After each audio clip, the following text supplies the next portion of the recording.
আসসালামু আলাইকুম এভরিওয়ান, সব কী অবস্থা সবার? চলে আসলাম একটা নতুন ভিডিও নিয়ে।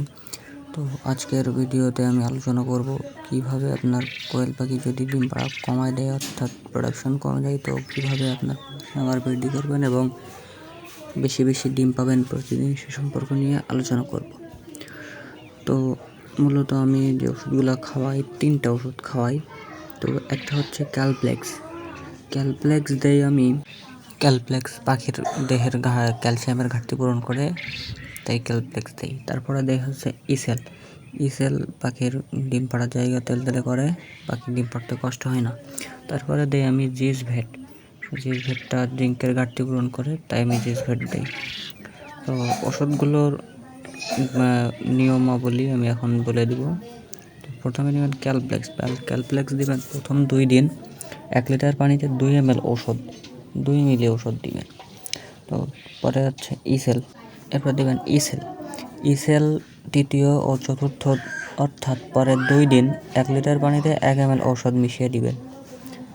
এরপরে দিবেন জিসভেট পঞ্চম ও ষষ্ঠ দিন, অর্থাৎ পরের 2 দিন 1 লিটার পানিতে 2 ml ঔষধ দিবেন। সপ্তম দিন অর্থাৎ পরের দিন সাদা পানি দিবেন এবং 1 দিন বা 2 দিন পর আবার শুরু করবেন একইভাবে। এভাবেই আপনি করতে পারেন, তাহলে আর আপনার পাখিও অসুস্থ হবে না এবং ডিম প্রোডাকশন ভালো পাবেন। তো আজকে আমার দেওয়ার দিন হচ্ছে জিসভেট। তো আমি 1 লিটার পানি এই বোতলে করে পরিমাপ করে নেব। এটা হাফ লিটারের বোতল, তাই 2 বোতল পানি দিলে আমার 1 লিটার হয়ে যাবে। এইভাবে আপনারা পরিমাপ করে নিতে পারবেন।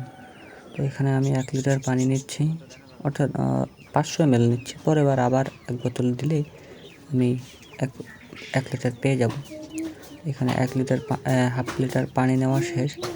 এবার আমরা ওষুধটা নেব। জিসভেট দেওয়ার কথা বলেছিলাম 1 লিটার পানিতে 2 ml ওষুধ। তো আমি এখানে সিরিঞ্জ দিয়ে এই ওষুধটা পরিমাপ করে নিব।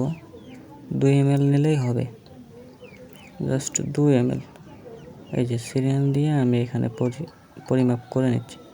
এই যে 2 ml ওষুধ, এই 2 ml ওষুধ দিয়ে দিবেন। এবার পরে আমি আবার এখানে হাফ লিটারের পানি দিছি, তো এখন আরও হাফ লিটার দিলে আমার 1 লিটার পানি হয়ে যাবে। তাহলে আমার নির্দেশনা অনুযায়ী 1 লিটার পানিতে 2 ml ওষুধ দিলেই শেষ।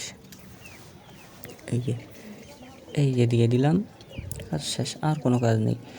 এভাবে আপনারা পাখিদের সাপ্তাহিক কোর্সগুলো করাবেন, তাহলে আপনার পাখি সবসময় সুস্থ থাকবে এবং ভালো ডিম প্রোডাকশন দেবে, ক্যালসিয়ামের ঘাটতিও থাকবে না।